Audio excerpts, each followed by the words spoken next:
Hello बच्चों, let's read this question. The question says assertion. तो assertion में हमें क्या दे रखा है कि फोटो रेस्पिरेशन में occur during day time in mesophyll cells of C3 plants, और रीजन क्या दे रखा है कि cells of oxygen evolution and catalytic activity of rubisco are same in the C3 plant. तो जब ऑक्सीजन का एवोल्यूशन होता है और कैटालिटिक जो एक्टिविटी होती है रुबिस्को की, जो C3 प्लांट में जो एक्चुअल में फंक्शन करती है, क्या वो दोनों सेम रहेंगे? तो यहाँ पे हमें बताना है कि क्या असर्शन और रीजन दोनों ट्रू है, क्या असर्शन रीजन जो है, क्या एक्सप्लेनेशन ट्रू एक्सप्लेनेशन है असर्शन की, और अकॉर्डिंगली आंसर मार्क करना है। तो यहाँ पे हम सबसे पहले बात करेंगे की कॉन्सेप्ट की। तो की कॉन्सेप्ट में यहाँ पे हम बात कर रहे हैं फोटो रेस्पायरेशन की।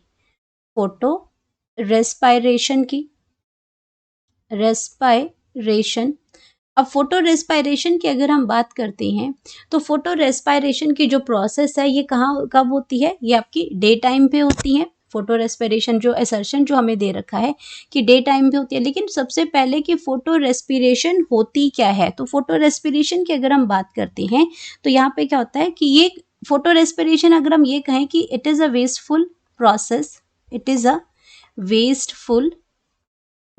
है। अब वेस्टफुल प्रोसेस हम इसको क्यों बोलते हैं? क्योंकि हम जो फोटोसिंथेसिस करते हैं तो हम उसमें क्या करते हैं, एटीपी की फॉर्मेशन करते हैं, ग्लूकोज बनाते हैं और कार्बन डाइऑक्साइड की फिक्सेशन करते हैं। तो ये फोटो रेस्पिरेशन के टाइम पे ऐसा कुछ भी नहीं होता है, उल्टा ये हमारी एटीपी को और कंज्यूम कर लेता है, कार्बन डाइऑक्साइड को रिलीज कर देता है। तो हमें तो फिक्स करना है कार्बन डाइऑक्साइड को, तभी ग्लूकोज बनेगा। तो ये बेसिकली एक वेस्टफुल प्रोसेस है ये आपकी फॉर प्लांट्स, क्योंकि प्लांट्स के लिए क्या है, प्लांट्स तो एटीपी प्रोड्यूस करते हैं और कार्बन डाइऑक्साइड को फिक्स करते हैं प्लांट्स में। तो ये कब होती है? It occurs when carbon dioxide जो लेवल होता है, व्हेन कार्बन डाइऑक्साइड लेवल वो लीव्स में डिक्रीज हो जाता है। लेवल्स इनसाइड द लीफ वो क्या हो जाता है? डिक्रीज हो जाता है, become inside the leaf become low. जब कार्बन डाइऑक्साइड की जो कॉन्सेंट्रेशन है वो लो हो जाती है तो ऑफ कोर्स ऑक्सीजन की कॉन्सेंट्रेशन बढ़ जाएगी। तो ये आपका कब होता है? लो हो जाती है। और ये आपकी कब होती है? जब आपका हॉट ड्राई डे हो। हॉट ड्राई डेज की बात कर रहे हैं, उसमें आपका क्या है, कार्बन डाइऑक्साइड का लेवल जो है, जब स्टोमेटा जो है वो क्लोज हो जाता है। As stomata is close. अब स्टोमेटा क्लोज हो गया, कार्बन डाइऑक्साइड एक्सचेंज जो हो रहा है वो आपका हो नहीं पा रहा है, एंड इसकी वजह से क्या हो गया कि आपका क्लोज है ड्यू टू कर्टल ट्रांसपायरेशन आपका प्रोसेस को स्टॉप करने के लिए, टू स्टॉप ट्रांसपायरेशन, उनकी वाटर का वेस्टेज जो है वो कम करने के लिए, टू उसमें टू ट्रांसपायरेशन को, to stop the transpiration to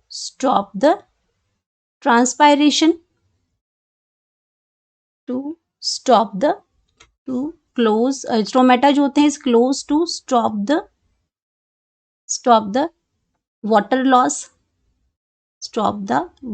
loss through transpiration.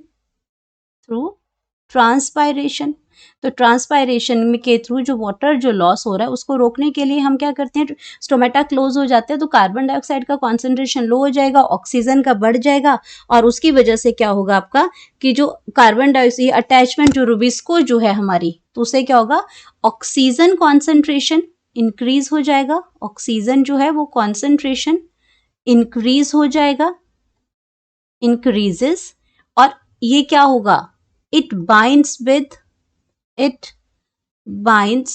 With Rubisco. ये किसके साथ इसमें बाइंड कर जाएगी? रुबिस्को के साथ ये क्या करेगी? बाइंड कर जाएगी। रुबिस्को क्या है आपका? C3 प्लांट में रुबिस्को जो है कार्बन डाइऑक्साइड को फिक्स करती है, ये एंजाइम कैटालाइज करती है प्रोसेस को कार्बन डाइऑक्साइड की फिक्सेशन करने के लिए C3 प्लांट्स में। तो रुबिस्को की फुल फॉर्म क्या है? Ribulose bisphosphate carboxylase oxygenase.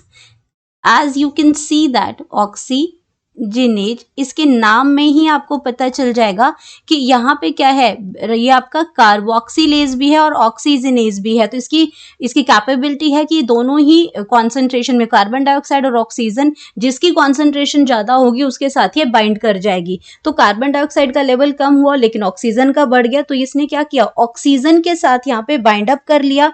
लेकिन ऑक्सीजन के साथ तो इसका कैटालिटिक जो प्रोसेस है सेम नहीं है। रुबिस्को जब ऑक्सीजनेज के साथ बाइंड करेगी तो ये क्या करती है, ये आपके 3-फॉस्फोग्लाइसराइड, अगर मैं नॉर्मल रिएक्शन की बात करती हूँ तो नॉर्मल रिएक्शन के अंदर क्या होगा, C3 प्लांट में आपका क्या करता है, इन C3 plants when carbon dioxide concentration is increases, when carbon dioxide concentration जो थी, कॉन्सेंट्रेशन थी, कॉन्सेंट्रेशन अच्छी थी तो क्या करती थी, ये आपकी जो RUBP है यानी कि राइबोलोज जो आपका बायफॉस्फेट है, ये कार्बन डाइऑक्साइड के साथ कंबाइन करता था और एंजाइम जो आती थी वो रुबिस्को आती थी, एंजाइम जो है वो रुबिस्को आती थी। एंड ये क्या बनाती थी, ये बनाती थी 2 मॉलिक्यूल्स ऑफ 3-फॉस्फोग्लाइसरिक एसिड बनाती थी। तो 3-फॉस्फोग्लाइसरिक एसिड बनाती थी, 3-फॉस्फोग्लाइसरिक एसिड बनाती थी।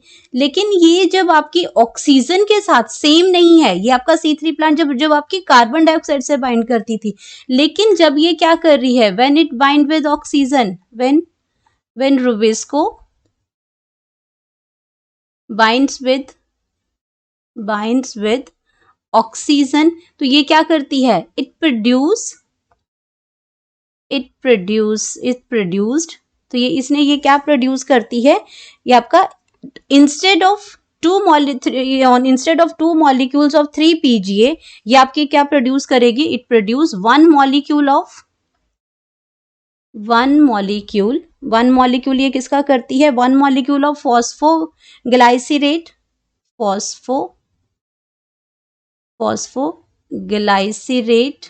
तो फॉस्फोग्लाइसिरेट करती है ये। और दूसरा ये क्या करती है, फॉस्फोग्लाइकोलेट बनाती है, एंड फॉस्फोग्लाइकोलेट बनाती